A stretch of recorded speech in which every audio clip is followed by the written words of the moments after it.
राधे राधे दोस्तों, राधे राधे, जय श्री कृष्णा, जय माता दी। आप सभी को आने वाले त्यौहार जो कि हम सनातनियों में या हिंदुओं में कह सकते हैं सबसे बड़ा फेस्टिवल माना जाता है साल का, तो आने वाला है दीपावली।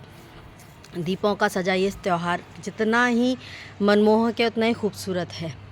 जिस प्रेम के साथ हम और त्यौहार मनाते हैं उनसे शायद कहीं ज़्यादा प्रेम के साथ हम दीपावली मनाते हैं। मुझे आज भी याद है बचपन में जब हम छोटे थे तो किसी त्यौहार पे हमारे लिए कपड़े आए ना आए, पर दीपावली पे हम चारों भाई बहनों के लिए कपड़े आते थे, लाते थे। बट दिवाली का बहुत वो रहता था कि दिवाली मतलब वैसे भी साल में कपड़े आ ही जाते थे, बट दिवाली पे स्पेशली मतलब ऐसा होता नहीं था कि किसी साल हम लोगों ने कभी किसी पुराने कपड़ों में दिवाली मनाई हो।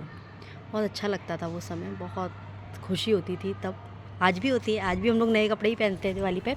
तो आज वीडियो आप लोगों के साथ शेयर कर रही हूँ कल को लेके। कल यानी कि धनतेरस यानी कि दीपावली का जो 5 दिन का मुख्यतया 5 दिन के लिए ही जो मनाया जाता है दिवाली, वो स्टार्ट होता है धनतेरस से। प्रथम दिन धनतेरस, द्वितीय यानी दूसरे दिन हम नरक चतुर्दशी मनाते हैं, इसे छोटी दिवाली भी कहते हैं। और तीसरे दिन होती है दीपावली, चौथे दिन गोवर्धन पूजा और 5वें दिन भाई दूज के साथ ही दीपावली का पर्व समाप्त होता है। तो ये 5 दिन का त्यौहार है। तो कल से हम स्टार्ट करेंगे धनतेरस। अब धनतेरस पे क्या होता है, क्यों मनाई जाती है और इस दिन क्या लाना चाहिए, इसकी क्या विशेषता है, बस इसके लिए मैंने आज ये वीडियो बनाया है। कोशिश करूँगी कि आप लोगों को मैक्सिमम बता सकूँ कि धनतेरस पे क्या होता है। मच्छर हैं बहुत ज़्यादा, तो बताना चाह रही थी आपको मैं। होता ये है कि धनतेरस जो धन्वंतरी हैं, धन्वंतरी शायद कुछ लोगों को पता है, कुछ लोगों को नहीं पता है। धन्वंतरी जो देवता हैं वो देवता के वैद्य हैं, और आज ही के दिन धन्वंतरी जी अमृत कलश के साथ प्रकट हुए थे। यानी धनतेरस के दिन, आज नहीं कल धनतेरस के दिन जो धन्वंतरी जी थे वो अमृत कलश के साथ प्रकट हुए थे पृथ्वी पर, जब समुद्र मंथन हुआ था उस दिन। तो जो कल का दिन है वो ये है। और कल हम माँ लक्ष्मी का आवाहन करते हैं। जिन माँ लक्ष्मी को हम साल भर चाहते हैं कि हमारी जेबें हमेशा फुल रहें, लक्ष्मी जी की कृपा हम पे हमेशा बनी रहे, उनका आवाहन हम करते हैं धनतेरस के दिन। तो आवाहन के लिए आपको क्या लाना है वो मैं आपको बताऊंगी, और धनतेरस के दिन क्या ख़रीदना आवश्यक है वो मैं आपको बताऊंगी। तो पहले तो अच्छे स्वास्थ्य के लिए धन्वंतरी देवता की पूजा करनी चाहिए। और क्योंकि वो वैद्य हैं, जो देवता हैं उनके वो वैद्य हैं। जैसे देवताओं के गुरु बृहस्पति हैं, देवताओं के जो राजा हैं वो इंद्र हैं, देवराज बोलते हैं, ऐसे ही जो देवता हैं उनके जो वैद्य हैं वो धन्वंतरी जी हैं।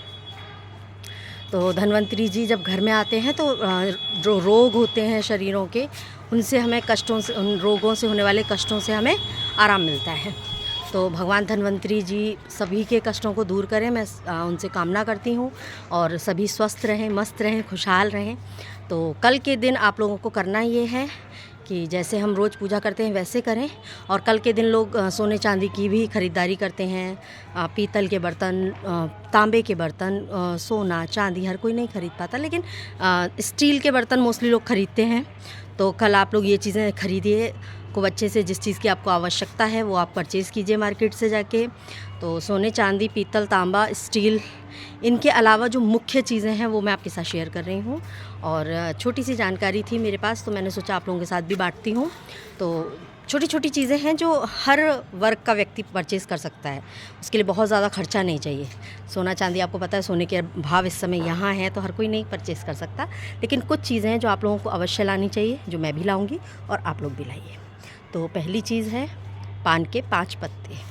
5 पत्ते आप पान लाइए और उन 5 पत्तों को मंदिर में रखिए, जहाँ भी आपको दीपावली का पूजन करना है उस स्थान पर। और उससे आप फिर आवाहन कीजिए, क्योंकि जो पान का पत्ता होता है वो माँ लक्ष्मी को बहुत पसंद है, उनका प्रिय है। और जो आवाहन होता है देवताओं का, तो ऐसे हम जब भी हम कोई यज्ञ करते हैं तो हम देवों का आवाहन करते हैं ना, तो दीपावली पे एक तरह से ये यज्ञ ही है माँ लक्ष्मी को बुलाने का। तो इसका जो आवाहन होगा वो 5 पत्तों से और कल ही किया जाएगा। तो आप पान के 5 पत्ते लाइए और उसे मंदिर में रखिए। माता को आवाहन दीजिए अपने घर में कि माता आप हमारे घर आइए और सुख समृद्धि को बढ़ाइए और हमारे घर विराजमान रहिए। दूसरी चीज़, पहली चीज़ पान के 5 पत्ते। दूसरी चीज़ आपको लानी है हल्दी की गांठ। हल्दी पिसी हुई नहीं लानी है, गांठ वाली हल्दी लानी है, उसको साबुत हल्दी भी बोलते हैं। तो तो आप उस हल्दी की गांठ लाइए अपनी यथाशक्ति, 5, 7, 11, 21 जो आपको अच्छा लगे, बट मिनिमम 5 गांठें ज़रूरी। इसके अलावा ये 2 चीज़ हो गई। तीसरी चीज़ होती है नमक। कल के दिन नमक ख़रीदना बहुत शुभ माना गया है, तो आप नमक लाइए और कल के दिन हो सके तो कल से लेकर के और भाई दूज तक 5 दिन आप लोग घर में जो पोछा लगवाते हैं या लगाते हैं वो आप नमक के पानी का लगाइए, क्योंकि नमक से घर की जितनी भी नकारात्मक ऊर्जा होती है, जो भी नेगेटिविटी होती है घर के अंदर, वो निकलती है। तो नमक का पोछा आप घर में लगाइए और कल नमक अवश्य ख़रीद के लाइए और उसी नमक को अपने खाने में प्रयोग कीजिए दिवाली के बाद। 3 चीज़ हो गई, पान के पत्ते, हल्दी की गांठ और नमक, ठीक है। चौथी चीज़ हुई आपकी झाड़ू अवश्य ख़रीदनी चाहिए।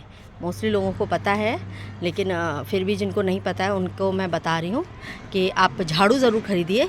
और कहते हैं हम लोगों में कि झाड़ू में लक्ष्मी जी का वास होता है, तो इसलिए झाड़ू का जो एक झाड़ू ज़रूर ख़रीद के लाइए अपने घर में। झाड़ू हो तो भी लाइए, ठीक है। बहुत से लोग सोचते हैं अरे नई झाड़ू है क्या करेंगे, नहीं है वो ठीक है, बट आपको एक झाड़ू ज़रूर लानी है, तो झाड़ू अवश्य ख़रीदिए। और जो भी यथाशक्ति आप ला सकते हैं पात्र अर्थात बर्तन, स्टील, तांबा, लोहा, पीतल, लोहा नहीं लाइएगा, स्टील, पीतल, तांबा, इन चीज़ों को। और सोने चांदी में अगर आप कुछ खरीद सकते हैं तो वो भी खरीदिए। और धनतेरस पे माता लक्ष्मी का आवाहन कीजिए, अच्छे से धनतेरस मनाइए। और कल आप दिए जलाइएगा 5 दिए। 5 हमारी जो हमारा शरीर भी जिन पंच महाभूतों से मिलकर बना है, उन्हीं के 5 दिए जलाए जाते हैं। पहला दिया जलेगा माता पृथ्वी का, दूसरा आकाश का, तीसरा वायु का, चौथा जलेगा दीपक अग्निदेव का और 5वां जल देवता का। जो आपके घर में कहीं भी नल लग रहा हो, या पहले कुएँ होते थे तो कुएँ वगैरह पे जला दिए जाते थे, नल पे जलाए जाते थे। अब हैंडपम्प वगैरह भी नहीं होते, तो जहाँ समर हो या जहाँ आपका पानी का स्रोत हो, नल आते हैं तो नल हो या आपके यहाँ समर लग रही हो, उस स्थान पर भी एक दिया आप अवश्य जलाएं। तो ये 5 दिए, एक दिया छत पे जो आकाश दिया कहलाएगा, एक दिया अपने घर के आंगन में जो पृथ्वी दिया कहलाता है, एक दिया अपनी रसोई घर में जो अग्नि दिया होता है, क्योंकि रसोई अग्नि में अग्नि का जो भी कार्य हमारे घर में होता है वो अग्नि के लिए होता है, तो अग्नि दिया आप किचन में जलाएंगे। वायु दिया आप अपने मुख्य द्वार पर जला सकते हैं, क्योंकि घर के दरवाजे से ही हवा अंदर प्रवेश करती है। 4 और 5वां दिया हो गया नल का, जो आप नल के पास जलाएंगे, जो हो गया जल के लिए। तो ये 5 दिए जलेंगे। बाकी इन 5 दियों को आप तेल का भी जला सकते हैं, लेकिन जो एक मुख्य दिया जलेगा जब आप आवाहन देंगे माँ लक्ष्मी को, वो देशी घी का जलेगा। तो 5 दिए तेल के और 1 दिया घी का, ये आप कल अवश्य जलाएं। कल भी मेरी एक बहुत अच्छी वीडियो आएगी, तो प्लीज़ चैनल पे आप बने रहिए और चैनल को आप देखिए, वीडियो देखिए, आप लोगों को काम आएंगी ये वीडियोस। क्योंकि कई बार होता है हम लोग त्यौहार मनाते हैं पर हमें पता नहीं होता है क्यों मनाया जा रहा है, इसका पीछे क्या रहस्य क्या है, कारण क्या है। तो प्लीज़ प्लीज़ प्लीज़ वीडियोस को देखा करिए और पूरी वीडियो देखा करिए। और अगर आपको वीडियो अच्छी लगी हो, इससे कुछ जानकारी मिली हो, तो लाइक, शेयर, सब्सक्राइब ज़रूर कीजिएगा। एक लाइक तो बनता है। तो मैं इसी के साथ आज की वीडियो को समाप्त करती हूँ। आप अच्छे से धनतेरस को सेलिब्रेट कीजिए और अपने घर में माँ लक्ष्मी को बुलाइए। इसी के साथ जय माता दी, जय माँ लक्ष्मी, राधे राधे, बाय।